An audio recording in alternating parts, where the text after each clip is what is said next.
Assalamualaikum warahmatullahi wabarakatuh. Yang terhormat Bapak Sadam Al-Aziz SPD MPD sebagai dosen pengampu pada mata kuliah Basis Data. Adapun kami dari kelompok 2 yaitu saya Dian Mesya Rianti, teman saya Farezi Anwar, Hilda Aulia Rahma, dan Yuriko Porawito. Di sini kami akan menjelaskan hasil diskusi kami tentang nomor 3 dan soal nomor 4.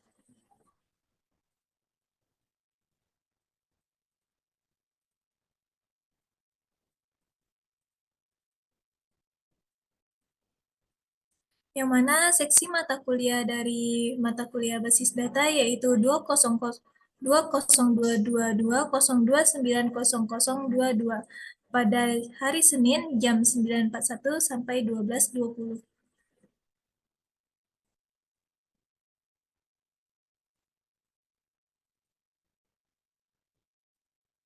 Adapun profil anggota kelompok kami, yang pertama saya sendiri yaitu Dian Mesyarianti dengan NIM 200291114, yang kedua Farezi Anwar dengan NIM 200291161, yang ketiga Wilda Aulia Rahma dengan NIM 200290041, dan yang keempat yaitu Yoriko Prawito dengan NIM 200291154.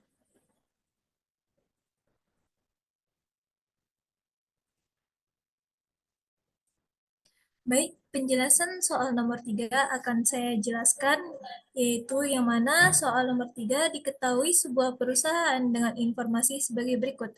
Yang pertama, perusahaan terbagi atas beberapa departemen. Setiap departemen memiliki nama, nomor yang unik, dan karyawan yang bekerja pada perusahaan tersebut.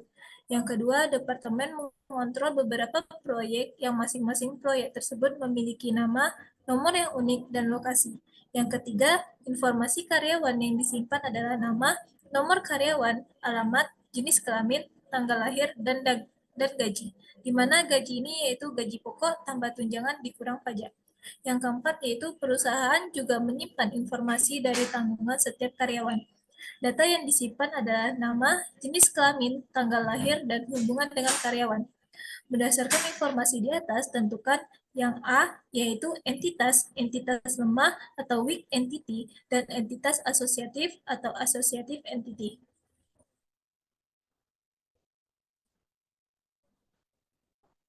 Nah, di sini yang mana entitas itu adalah objek yang mewakili sesuatu dalam dunia nyata dan dapat dibedakan antara satu dengan lainnya atau unik.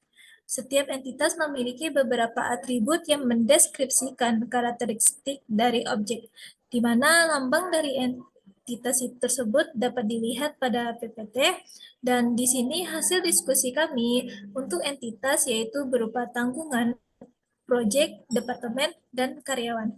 Yang kedua yaitu entitas lemah. Entitas lemah adalah yang keberadaannya tergantung pada entitas lain.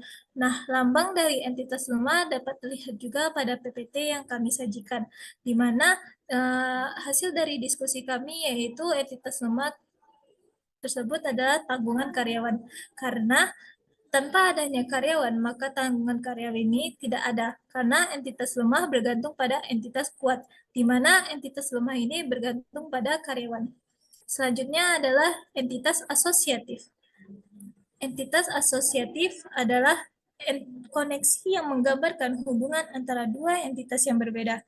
Entitas ini dapat memiliki hubungan banyak ke banyak, yang berarti bahwa salah satu entitas asosiatif dapat memiliki beberapa hubungan dan koneksi ke entitas induk atau anak. Nah, dari hasil diskusi kami yang mana entitas asosiatif ini berupa perusahaan dan departemen, dan juga lambang dari entitas asosiatif bisa dilihat pada PPT yang kami sajikan. Selanjutnya akan dijelaskan oleh Farezi Anwar. Kepada Farezi, disilakan. Baik, terima kasih saya ucapkan kepada moderator. Selanjutnya itu pertanyaan dari soal nomor 3B tadi, itu atribut kunci, atribut komposit, dan juga atribut turunan. Nah, dari soal nomor 3 yang telah dijelaskan oleh teman saya tadi, kami meletakkan atribut kuncinya yaitu nomor departemen, nomor proyek, dan nomor karyawan. di mana yang kita ketahui atribut kunci itu adalah suatu atau beberapa atribut yang mempunyai nilai yang unik, sehingga dapat digunakan untuk membedakan data pada suatu baris atau record dengan baris lain pada suatu entitas. Nah, biasanya atribut kunci ini dilambangkan dengan nomor berbentuk angka ataupun berbentuk numerik. Seperti yang teman-teman lihat, lambang atribut kunci tertera dalam PPT.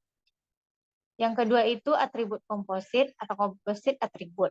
Di sini kami meletakkan nama departemen, nama proyek, nama karyawan, dan alamat sebagai atribut komposit.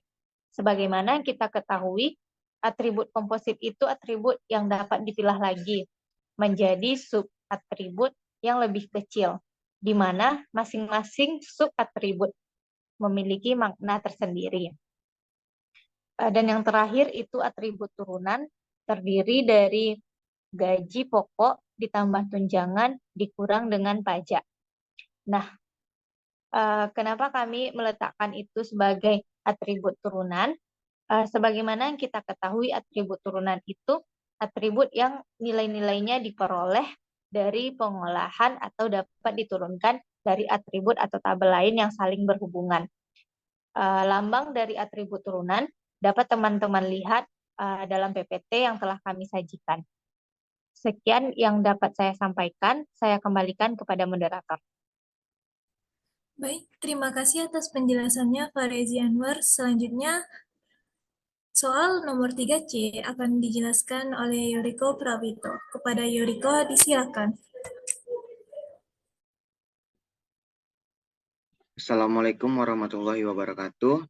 Perkenalkan, nama saya Yoriko Prawito dari kelompok 3. Ingin menjelaskan yaitu soal nomor 3, yaitu cara membuat ER diagram dengan menggunakan suatu aplikasi. Di mana di sini saya akan menggunakan ERD secara online. Itu langsung kita start dari Google Form. Let's go. Akan saya tunjukkan cara membuatnya.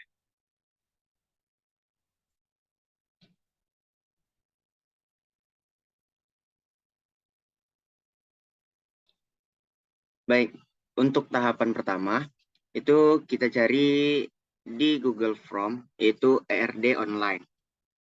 Di mana nanti akan muncul, itu ada online ERD Tools. Di sini saya menggunakan online ERD Tools. Itu kita langsung klik saja. Setelah diklik, nanti muncullah ini visual paradigma, di mana nanti di bawah ada Make an ERD. Di mana setelah kita klik Make an ERD ini, kemudian baru kita mendapatkan visual paradigma untuk membuat ER diagram. Di mana dari soal nomor 3 tadi, itu kita mendapatkan ada 4 entitas dan 1 entitas lemah. Di mana pertama kali kita membuat 4 entitas. Di mana kita buat dengan menggunakan bangun di sini. Dan bentuk entitas kan sudah tahu, itu ada persegi panjang.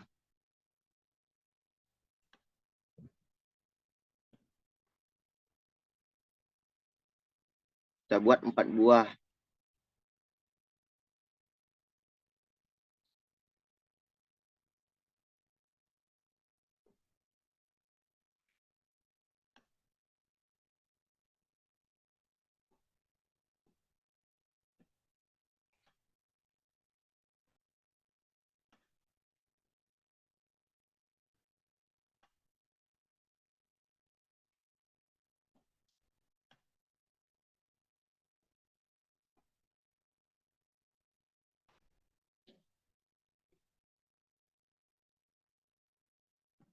Oke, di mana kita buat masing-masing kota itu entitas dari kita buat keempat entitas tersebut, di mana yang pertama itu ada perusahaan,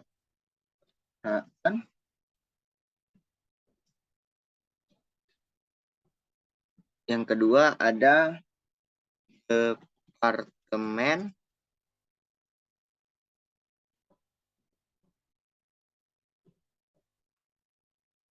yang ketiga itu ada karyawan, yang keempat ada project. Dan kita juga memiliki entitas lemah, itu satu buah entitas lemah. Kita buat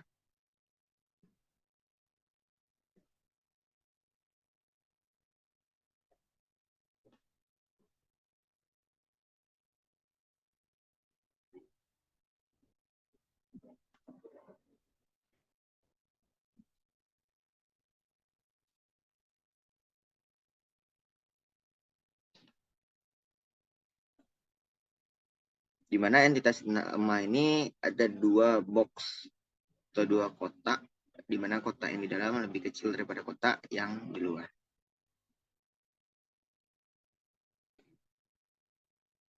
Oke, di mana entitas lemah ini itu ada tanggungan dari karyawan.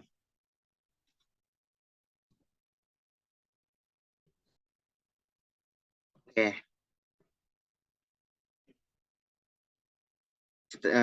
setelah kita membuat empat entitas dan satu entitas lemah, kita beri hubungan antara entitas, yaitu adalah relasi, di mana kita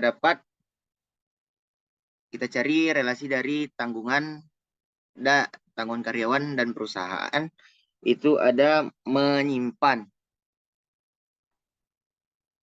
Kita buat relasinya itu menyimpan.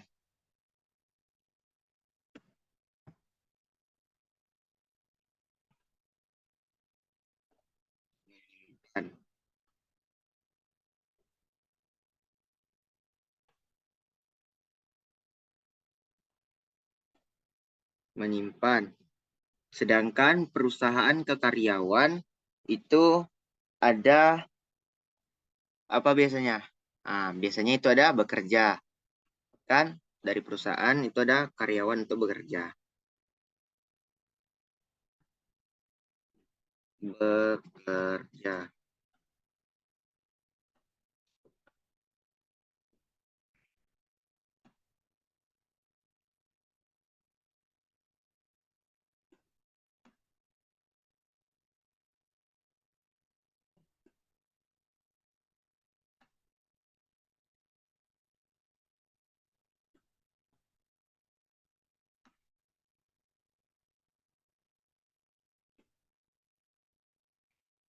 Habis itu hubungan dari perusahaan ke departemen itu apa?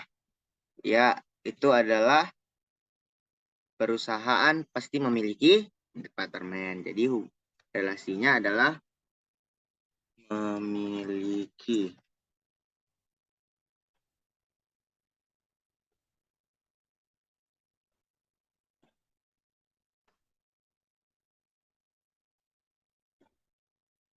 Setelah itu, departemen dan project itu memiliki relasi juga, berupa departemen itu mengkontrol project. Maaf. Ya, relasinya adalah departemen mengontrol project.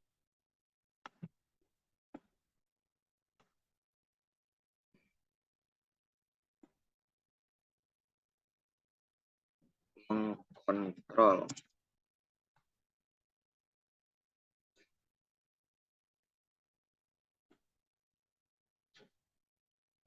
Oke, dari itu kita hubungkanlah perusahaan menyimpan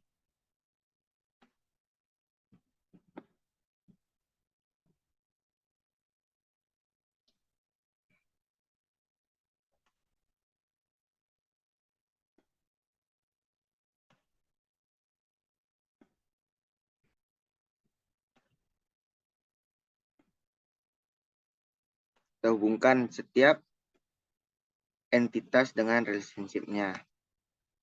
relasinya. Maaf, itu departemen mengkontrol sebuah proyek.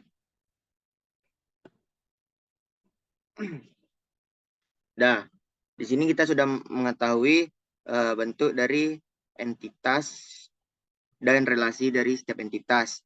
Di mana kita mulai dari entitas lemah, di mana entitas lemah ini dari soal tersebut memiliki 4 buah atribut. Di mana kita buat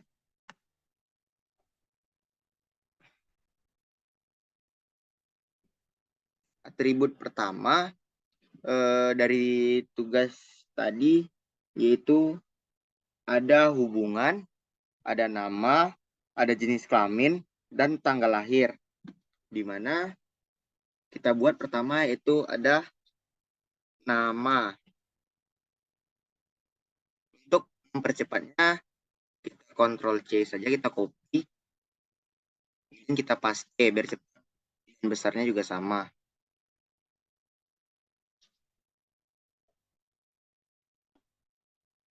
Untuk nama.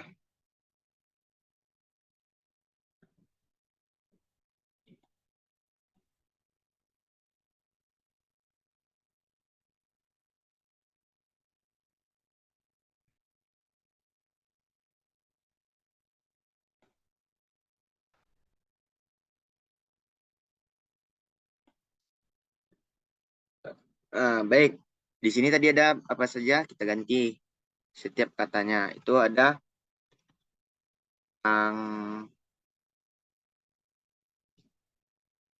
tanggal lahir. Itu ada jenis kelamin. Itu ada tempat lahir.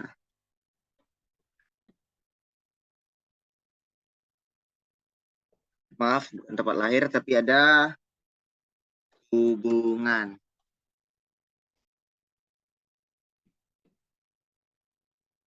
Dan ini baru tempat lahir.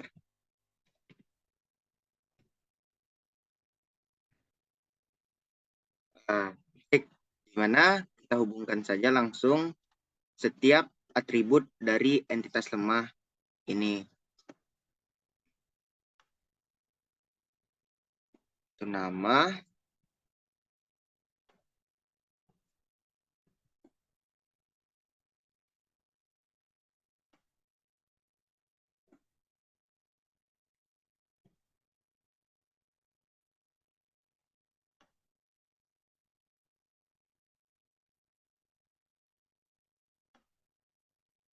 tempat lahir,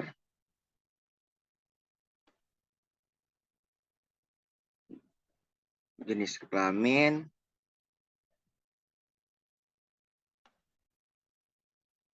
dan hubungan.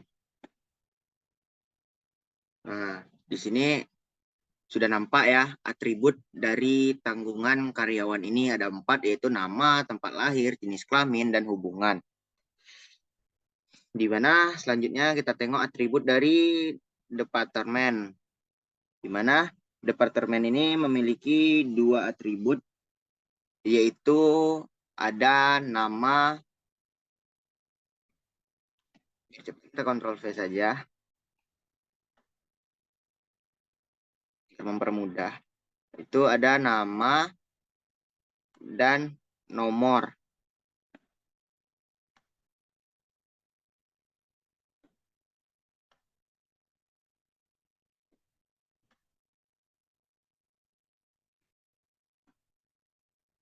nama dan nomor departemen. Ini kita buat nama dan nomor.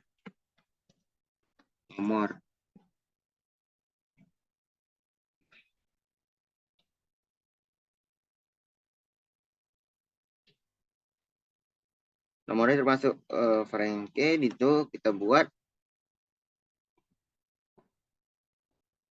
seperti biasa, yaitu dia ada garis bawah.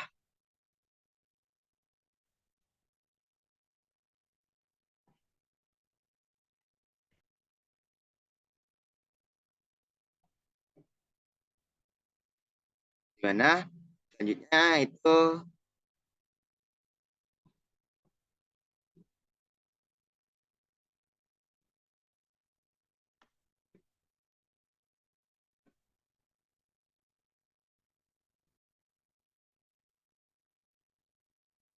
dimana sudah diberi tanda garis bawah, dan selanjutnya itu kita hubungkanlah atribut dari departemen ini.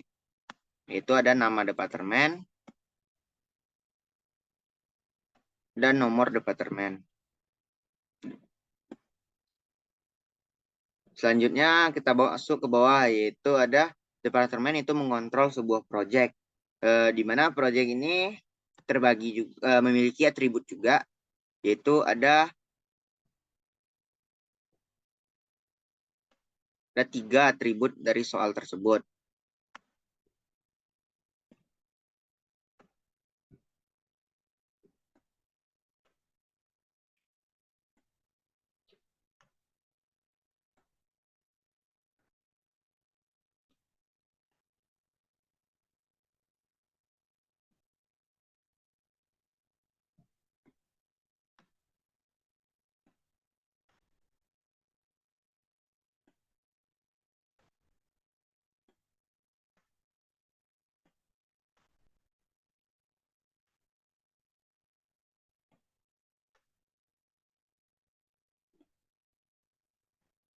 Dimana yang pertama itu ada nama dari proyek, habis itu ada nomor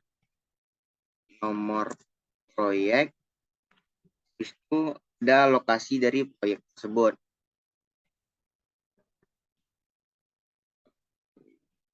Jadi kita hubungkanlah setiap atribut dari entitas proyek, atribut dari proyek ini.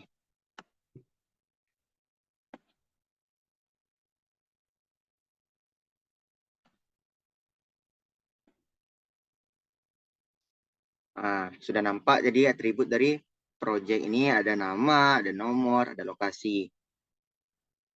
Dan masuk itu kita kembali lagi ke entitas yang terakhir, yaitu ada entitas karyawan, di mana atribut dari entitas karyawan ini ada 6 dari soal tersebut, di mana itu kita buat 6 buah entitas untuk entitas karyawan. Atribut dari entitas karyawan.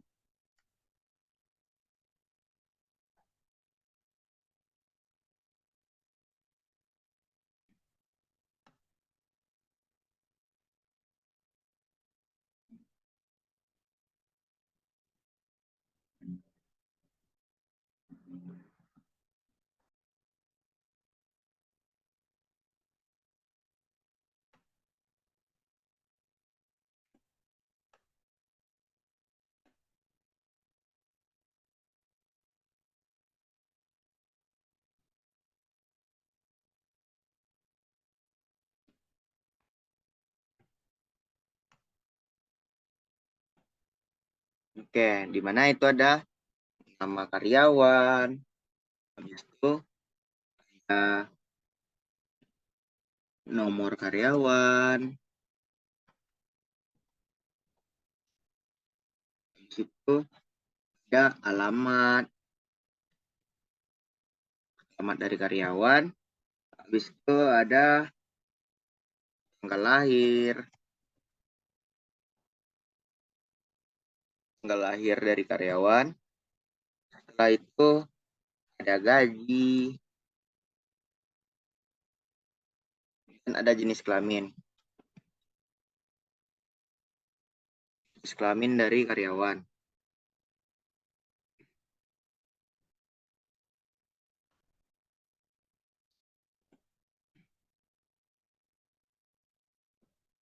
Dimana kita hubungkanlah atribut dari entitas karyawan ini. Dimana itu ada nama,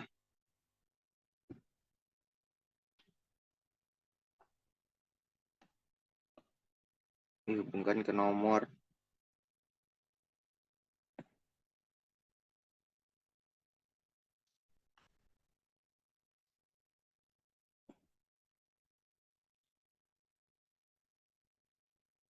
kita hubungkan semuanya. Itu baik dari alamat,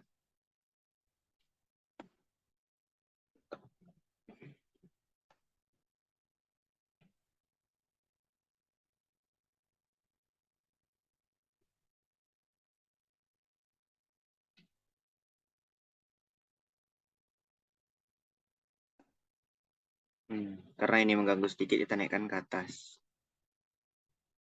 Oh tidak, ini bisa kita turunkan.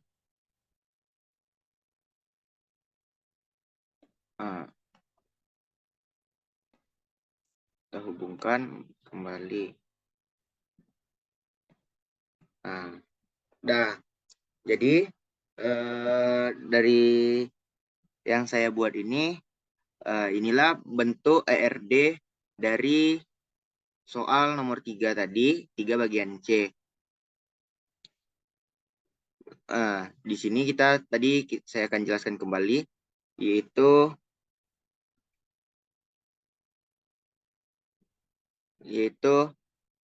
kita memiliki 4 atribut, di mana 4 entitas, di mana entitas tersebut adalah perusahaan, departemen, proyek, dan karyawan. Di mana dari perusahaan tersebut memiliki entitas lemah, yaitu berupa tanggungan karyawan. Di mana ini hubungan dari perusahaan dan tanggungan karyawan itu adalah menyimpan tanggungan dari karyawan, di mana dalam tanggungan itu memiliki atribut, yaitu ada nama, tempat, jenis kelamin, dan hubungan. Selanjutnya itu ada perusahaan juga memiliki departemen, di mana itu tuh hubungannya adalah memiliki, di mana departemen ini juga memiliki atribut, yaitu nama departemen dan nomor departemen, di mana departemen tadi juga memiliki hubungan dengan entitas project, di mana itu tuh ada mengkontrol, di mana biasanya departemen juga mengontrol sebuah project. Jadi relationship-nya itu atau hubungannya adalah mengkontrol project, di mana project itu memiliki atribut 3 buah, yaitu ada nama, nomor, dan lokasi. Selanjutnya dari perusahaan juga bekerja untuk ada karyawan yang untuk bekerja, di mana berarti relasinya itu ada bekerja, dan entitas selanjutnya itu adalah karyawan, di mana dari karyawan ini memiliki 6 buah atribut, di mana atributnya adalah nama, nomor, alamat, tanggal lahir, gaji, dan jenis kelamin dari karyawan tersebut. Jadi kita dapatkanlah bentuk gambar dari ERD yang kita buat seperti ini. Seperti inilah yang kita dapat.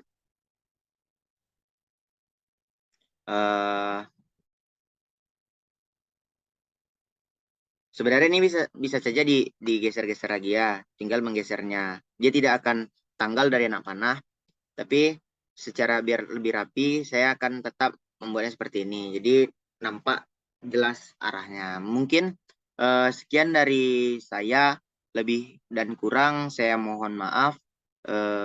Saya akhiri dengan Assalamualaikum warahmatullahi wabarakatuh.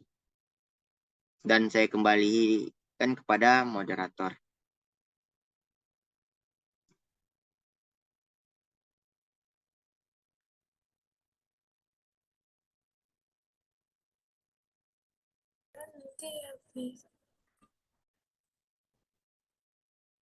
Baik, terima kasih Yoriko atas penjelasannya. Selanjutnya, nomor 4 akan dijelaskan oleh Wilda Aulia Rahma. Kepada Wilda, disilakan.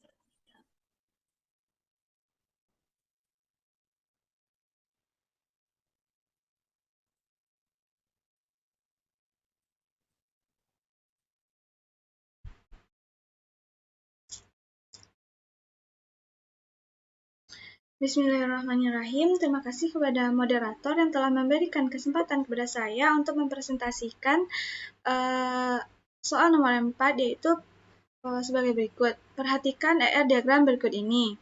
Di sini kita telah melihat bahwa terdapat 3 entitas, yaitu ada entitas mahasiswa, ada entitas mata kuliah, dan ada entitas prodi. Selanjutnya juga kita lihat bahwa di sini juga terdapat 2 relasi, yaitu ada berkuliah di dan nilai. Selanjutnya hapus dulu.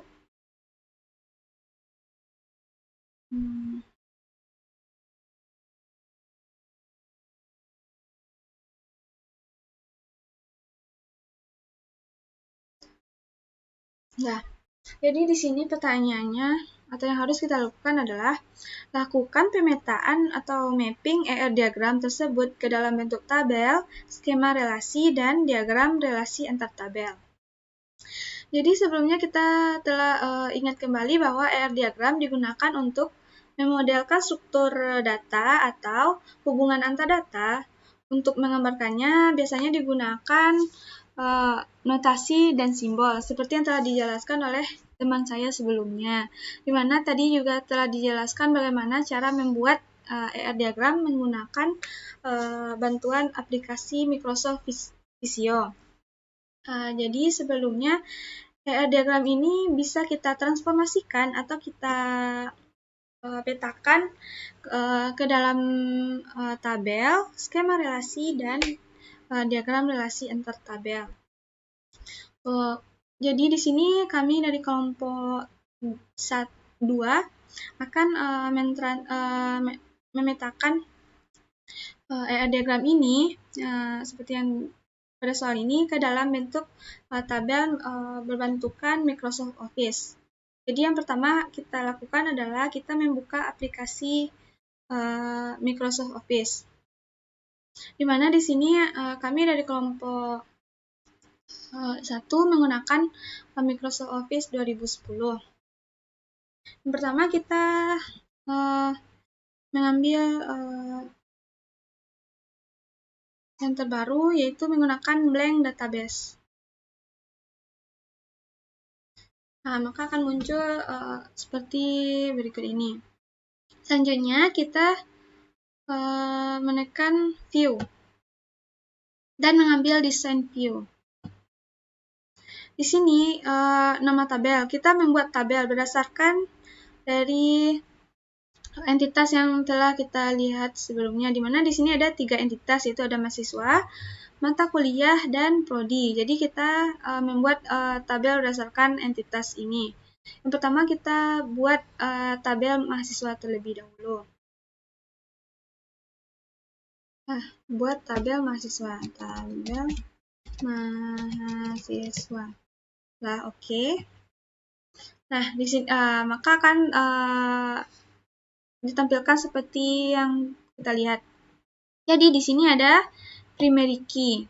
Biasanya ini adalah lambang primary key-nya. Biasanya primary key ini yang nomor-nomor atau yang unik. Dan yang unik itu biasanya nomor, karena setiap objek memiliki nomor yang berbeda, walaupun itu nomor handphone, NIM, untuk mahasiswa, dan sebagainya. Jadi kita lihat dulu pada soal di mana atributnya ada NIM, nama mahasiswa, semester, dan kelas. Di sini yang unik ada NIM. primary key-nya adalah NIM. Selain NIM memiliki nomor, juga di sini ada lambang garis di bawah NIM. Jadinya ini merupakan atribut kunci atau primary key. Jadi pada mahasiswa kita ambil primary key-nya NIM.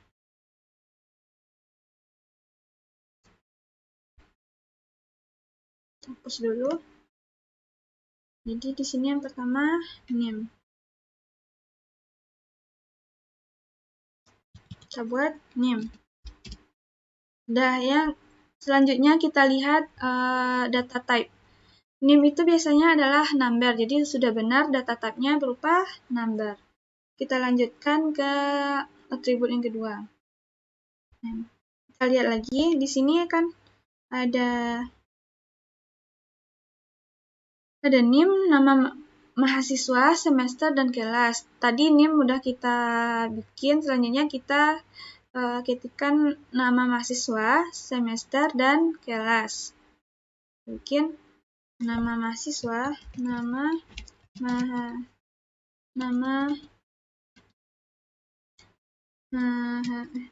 mahasiswa, selanjutnya semester, dan terakhir kelas. Nah, selanjutnya yang kita lihat adalah data type-nya, di mana nama mahasiswa biasanya berupa teks sudah benar, semester biasanya berupa angka, jadi kita ubah dengan mengetik tombol ini.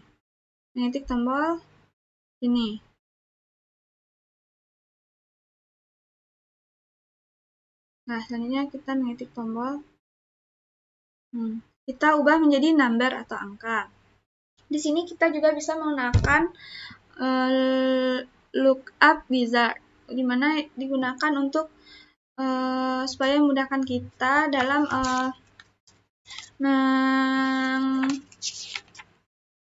memilih data pada tabel semester nantinya. Atau lookup wizard ini adalah data untuk membantu kita memilih semester, di mana pada satu mahasiswa, biasanya kalau mahasiswa perguruan tinggi ada semester 1, semester 2, semester 3, semester 4, 5, 6, 7, 8, 9, 10. Biasanya sampai 14 semester ya. Kalau lewat dari 14 semester biasanya sudah dididik. Jadi kita ambil saja sampai 14 semester. 11, 12, 13, 14. Dah. Kemudian kita tekan next, selanjutnya finish. Dah, kemudian kelas. Kita ambil saja contohnya UNP, di mana pendidikan matematika FMIPA UNP. Di mana di sini BP20-nya memiliki 4 kelas, yaitu ada kelas A, kelas B, kelas C, dan kelas internasional. Jadi kita mengambil acuan ke kelas itu saja. Kemudian kelas biasanya teks sudah benar, kemudian kita ambil lookup wizard kembali. Kita tekan I will type the values that I want. Kemudian next. Nah, kita isikan kelas, yaitu ada kelas A, ada kelas A, kelas B, kelas C, dan kelas internasional. Nah, selanjutnya next, finish. Di sini ada 4 atribut. Kita lihat lagi ke soal. Di sini ada 4 atribut, di mana atribut semester merupakan atribut turunan, karena dari gambarnya atau dari lambangnya terlihat bahwa ini adalah atribut turunan. Nah, sudah 4 atribut. Nah, kita lanjut ke tabel mata kuliah. Baik, sebelum kita melanjutkan membuat tabel mata kuliah, perlu kita ingat lagi untuk menyimpan atau men-save tabel mahasiswa tersebut agar tidak hilang. Jadi kita bisa menekan tombol ini, tabel mahasiswa, kemudian klik kanan lalu save. Atau ada di atas ini tombol save. Nah, setelah selesai kita bisa menekan tombol silang untuk membuat tabel mata kuliah. Jadi di sini kemudian kita tekan atau kita ambil tools create. Selanjutnya kita tekan tabel, di mana kita tekan lagi view lalu design view. Nah, kita buat di sini tabel mata kuliah. Oke. Dan seperti tabel mahasiswa tadi, kita juga mengisi field name yang berupa atribut dari entitas mata kuliah. Dimana di sini kita lihat dulu yang pertama primary key-nya. Nah, di sini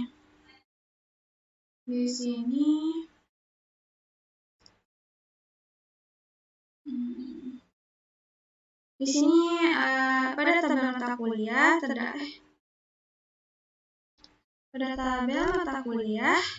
terdapat 3 atribut. Pada entitas mata kuliah terdapat 3 atribut, yaitu ada kode mata kuliah, nama mata kuliah, dan SKS. Nah,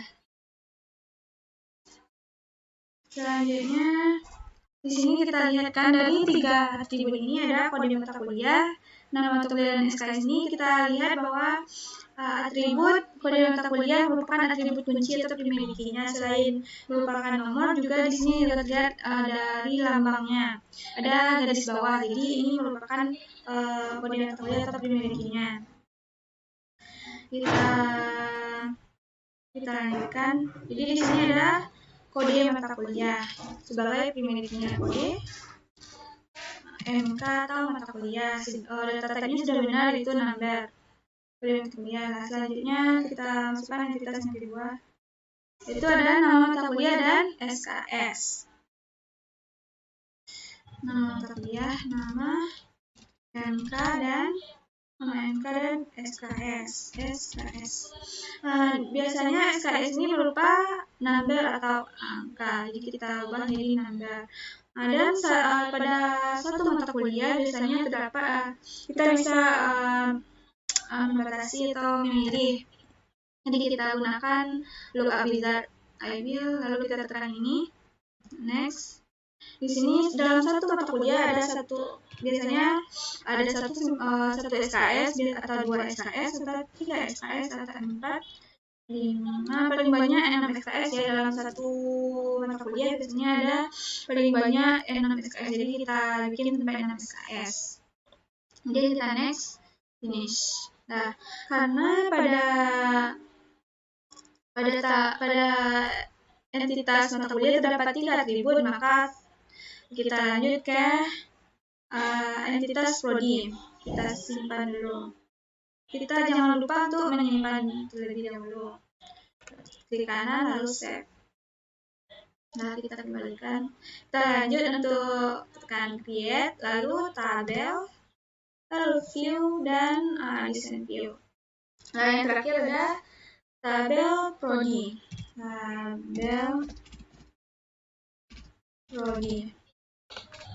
Oke.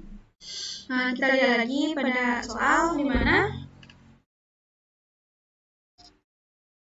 pada soal ini ada entitas prodi dengan 2 atribut, yaitu ada kode prodi dan nama prodi.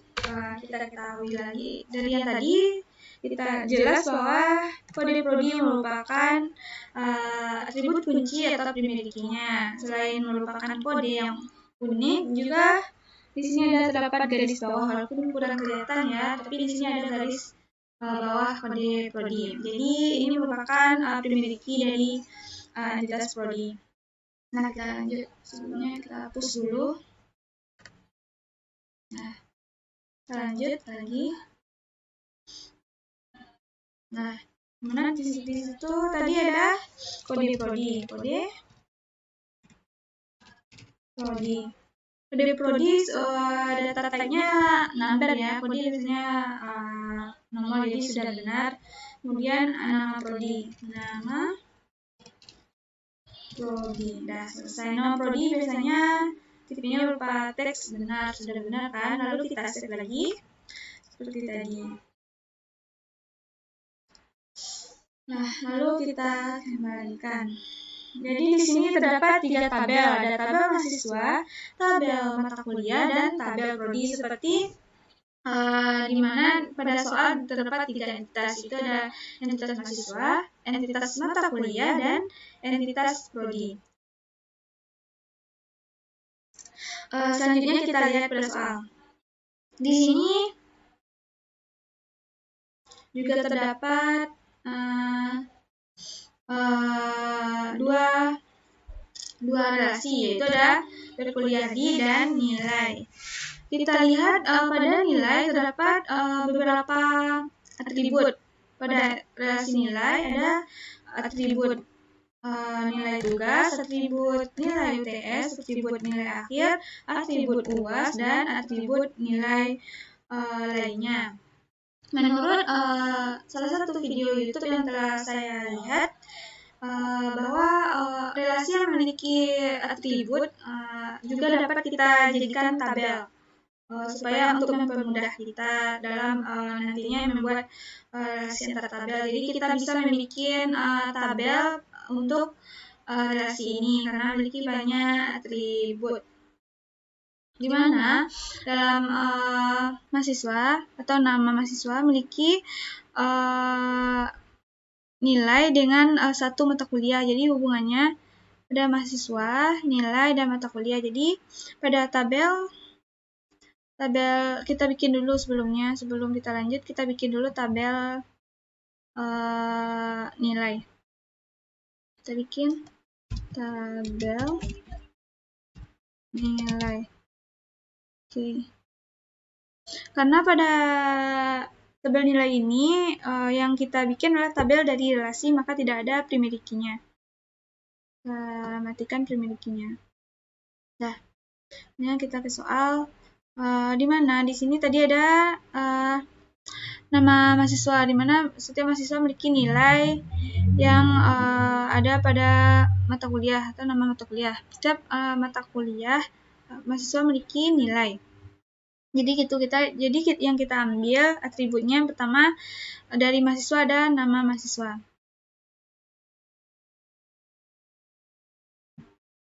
Nama mahasiswa. Selanjutnya nama mahasiswa ini data type-nya kan teks ya. Kata selanjutnya nama dari Selanjutnya dari mata kuliah kita ambil atributnya yaitu nama mata kuliah, karena tahu kita juga bisa ambil kode mata kuliah. Biasanya ya nama mahasiswa ya, kita ambil nama mata kuliah. Karena mata kuliah tertentu nilai mahasiswa berbeda. Kita ambil nama mata kuliah. Nama MK. Atau juga bisa primary key. Selanjutnya kita salin atribut dari nilai ya, dan nilai tugas, nilai UTS, nilai akhir, nilai UAS, dan nilai lainnya.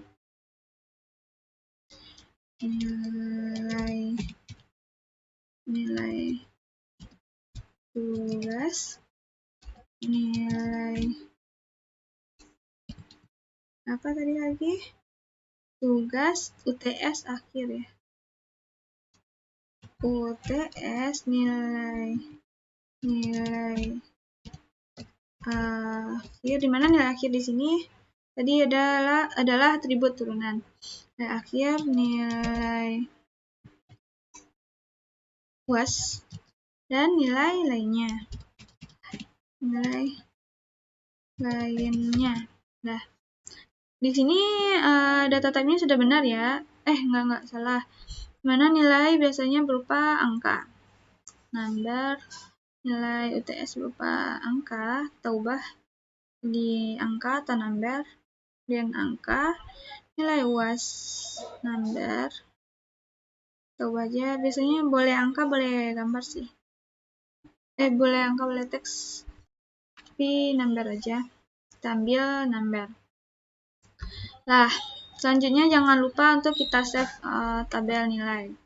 Save. Di sini kita telah mempunyai tabel mahasiswa, tabel mata kuliah, tabel nilai, dan tabel prodi. Sebelum kita lanjut membuat relasi antar tabel, kita coba uji coba dulu mengisi tabel mahasiswa. Di sini misalnya name saya 2 relasi. Langkah kita selanjutnya adalah membuat relasi antar tabel ini. Nah, yang pertama kita memilih atau mengklik tombol database tool.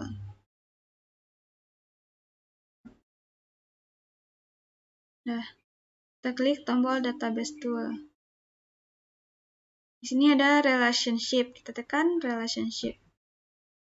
Nah, di sini ada tabel mahasiswa, tabel mata kuliah, dan tabel nilai, dan tabel prodi. Kita pilih semuanya atau kita masukkan semuanya. Yang pertama, tabel mahasiswa. Ini juga bisa kita klik 2 kali untuk memasukkannya supaya cepat. Nah, kita susun sesuai soal supaya bagus. Ada mahasiswa, nilai, mata kuliah, dan prodi.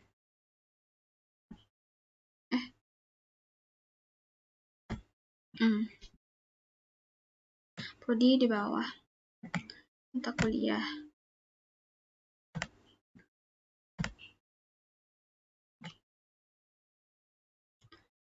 Di mana? Di sini mahasiswa memiliki relasi atau hubungan dengan tabel mata kuliah. Yang pertama, mata kuliah.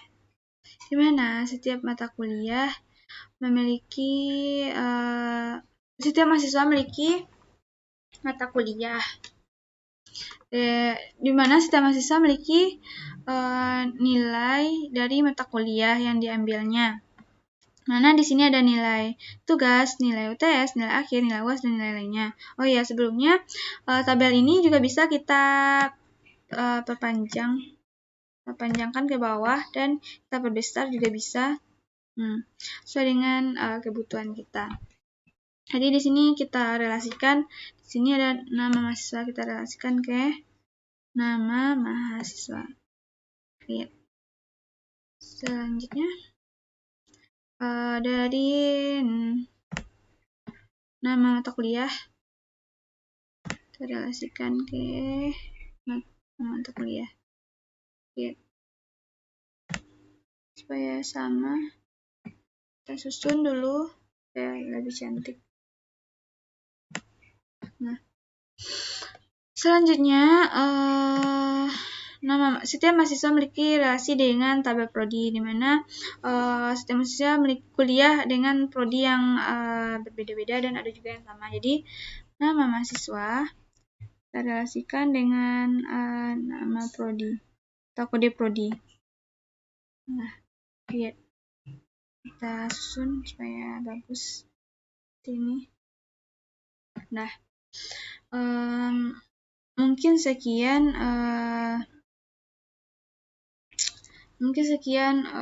presentasi dari saya.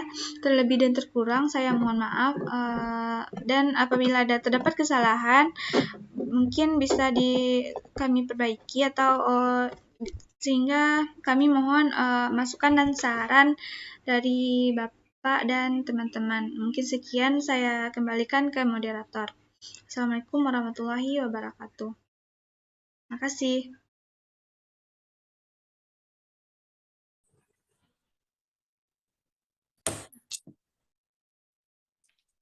Baik, terima kasih atas penjelasannya Wilda Aulia Rahma.